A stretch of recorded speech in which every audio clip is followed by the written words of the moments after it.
Magandang araw. For today's video, maglilinis nga lang ako ng bahay.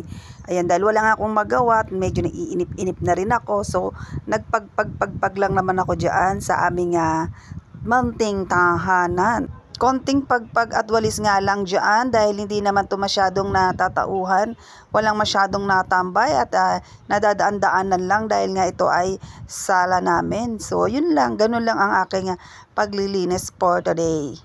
At pagkatapos magpagpag ay konting ayos ng upuan na hindi naman nauupuan. At pagkatapos ko nga maglinis, eto nagluto ako ng aming ulam pananghalian. Actually guys, eto ay ulam din namin nung umaga, yung pritong tokwa.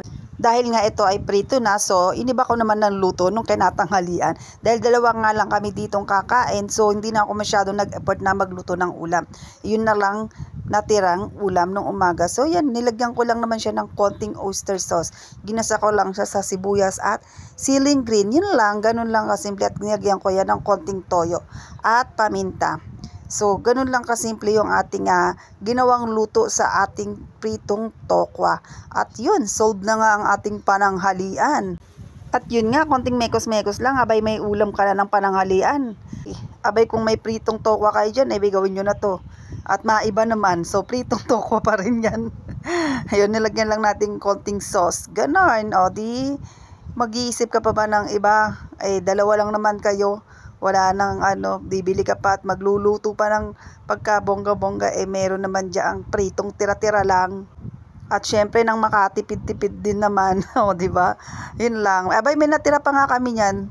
Sinahog ko lang din pa sa pansit. Ay may makikita nyo kung paano ko yan iminekos din dun sa may pansit. O di ba? Sobrang gamit na gamit nga ang tokwa natin ngayong araw na to, no? Eh yun nga kasi sabi ko, abay hindi na ako magluluto ng iba pa. Sayang naman do. So, kumuha ka na lang ng oyster sauce doon sa tindahan. At gagawin na lang natin ng paraan yung ating tokwang prito. Ay, tokwang prito. Pritong tokwa pala yan, guys. Binaligtad. Ano ba yan? Nababaligtad din pala. At syempre, dalawa nga lang kasi kami. So, wala naman kaming ibang kasama. Kaya kami na lang, tipid-tipid lang. Ganoon. At syempre, pagkaluto, kakain na. So, eto na. Eto na. Yan. Ito lang yung ulam natin.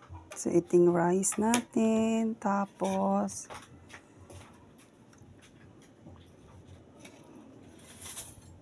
dami ko nun namang rice.